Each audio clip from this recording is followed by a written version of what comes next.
En noviembre de 1985, tres actores se disputaban un solo objetivo: la legitimidad de todo el Estado colombiano.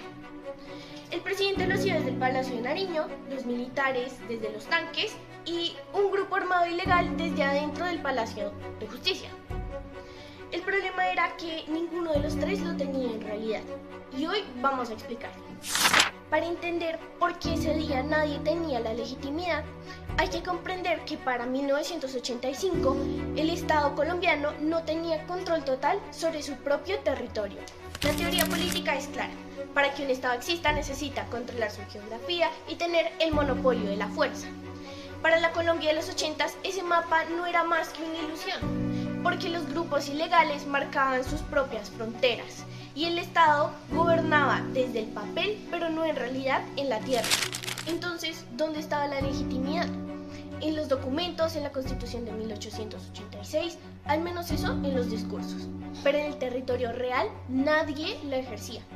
Era un objeto que el Estado guardaba en una vitrina desde hace años, sin saber que la vitrina llevaba años rota.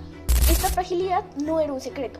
El sociólogo político Francisco Leal Buitrago explica que para 1985 Colombia sufría un decaimiento progresivo de su legitimación. El Estado central había creado un diseño institucional fuerte en el papel, pero era incapaz de tramitar los conflictos sociales en la realidad. Al dejar las periferias en el abandono, el régimen se convirtió en un cascarón legal sin presencia real. Por eso, cuando la crisis estalló en la capital, no cayó un Estado sólido. Simplemente se desplomó una ilusión que los intelectuales ya veían fracturada. El 6 de noviembre de 1985 pasó algo que la ciencia política rara vez puede observar en tiempo real. Tres fuentes del poder reclamando simultáneamente ser autoridad legítima.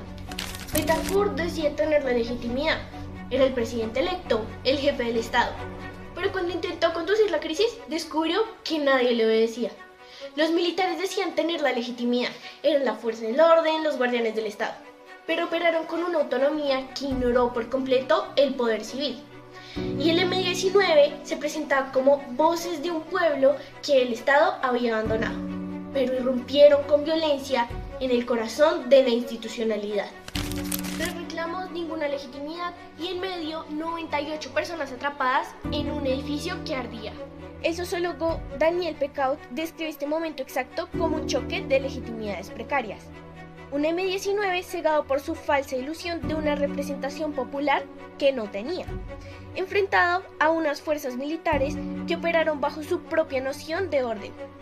Décadas después, el informe de la Comisión de la Verdad de 2010 confirmaría la gravedad teórica de este quiebre. Durante esas 28 horas, el hilo constitucional se rompió. Al silenciar la voz del presidente Betancourt, los tanques no solo entraron a recuperar un edificio, entraron a demostrar que la fuerza militar se mandaba a sí misma.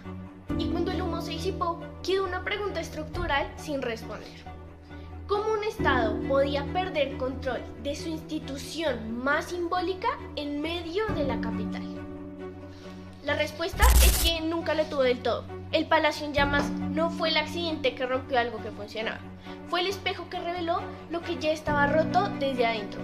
Un diseño institucional que centralizaba el poder en el papel, pero no en la práctica. El vacío que dejó ese noviembre no era uno nuevo, era el mismo vacío que Colombia arrastraba hace décadas. Y fue tan profundo, tan evidente, que el país no pudo seguir ignorándolo. Años después, ese vacío obligó a reescribir las reglas desde cero. La Constitución de 1991 no nació para mejorar un Estado que funcionaba, nació para intentar construir, por fin, un Estado que realmente existiera. Al final del día, la legitimidad no es algo que se reclama, es algo que se ejerce. Y en ese noviembre del 85, nadie sabía cómo hacerlo.